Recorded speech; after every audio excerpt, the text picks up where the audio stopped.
So what are we saying?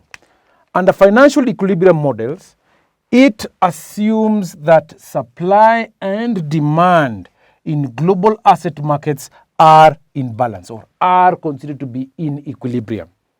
Therefore, in turn, saying financial models will value securities correctly. One model is the international capital asset pricing model, ladies and gentlemen. So we can say that one model is the international capital asset pricing model. International capital asset pricing model, which we can say is ICAPM, International Capital Asset Pricing Model. So how does the model look? So International Capital Asset Pricing Model, of course it's a return computing model or return computation model, is given as RF plus RM minus RF beta. So RF, risk-free rate of interest, RM, return on the market. Then we have beta. Beta is considered to be systematic risk. Systematic risk there. And so we can build on this model over here by saying the following over here. Let's move over on this other side, that we have the correlation. So we know the formula for correlation. Correlation is given as covariance of IM all over what, ladies and gentlemen? Remind me, all over what? All over standard deviation of I, standard deviation of the market. Standard deviation of the security, standard deviation of the market there. That is what you're saying is given as the correlation. We can then cross multiply. So correlation is given as, or between IM, is given as standard deviation of I, standard deviation of M. Pardon me for that, because we're cross multiplying. So this should be a component of that over there. So we're saying that this is what I need to remove to correct that. Standard deviation of I, standard deviation of M is equals to covariance IM. So once we have the covariance given to us over there, we can then proceed on and mention something inclined towards the beta. Because we talk about financial equilibrium models. So beta has to be considered. This element over here of beta. So beta is given as what?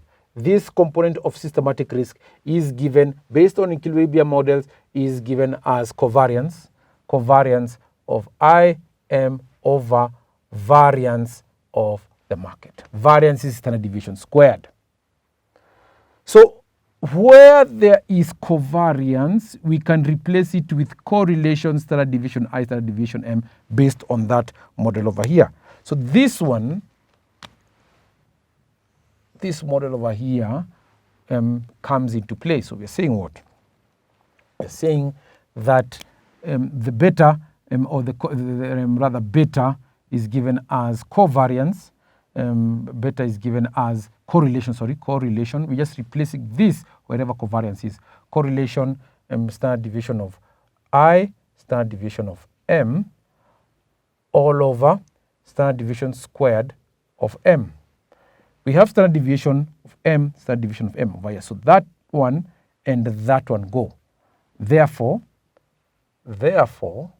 we have the beta being given as correlation, standard deviation of I, all over standard deviation of M. That. So once we have this, ladies and gentlemen, we can then proceed and say that the correlation component over here, correlation or how do we get correlation once we talk about financial equilibrium models? We move over on this other side over here, and we can say that RM, or rather on rearrangement. Remember, our focus, ladies and gentlemen, is on this one here, this international capital asset pricing model over here, right now over here, ladies and gentlemen. So you can highlight it and what our focus is on. This is what our focus is on, ladies and gentlemen, there. So on rearrangement, we can have RI, which represents the international capital asset pricing model, is given as the risk-free rate plus R, return on the market, minus risk-free rate, and then we have beta I. But we already know on this other side, ladies and gentlemen, if you come on this side, please, we can see that beta is given as correlation between I and M, standard deviation of I over standard deviation of M. So we replace it wherever beta is, like that. But before we replace it, let's take this RF on this other side. So RI minus RF is equals to RM minus RF beta I. So we can say let RI minus RF be RP.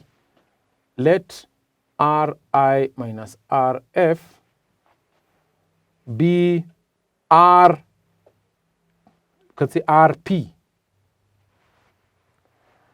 So this one, so RP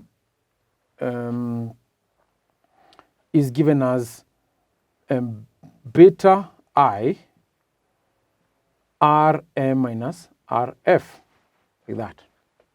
Now this beta is where we replace it with whatever value we've actually discussed over there.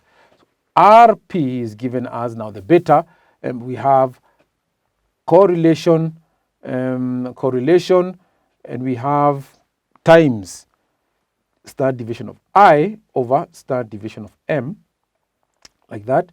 Then we multiply that with this, of course, we RM minus RF, RM minus RF, that. So we allow this RM to come on this other, because there's a multiplication sign right here, guys.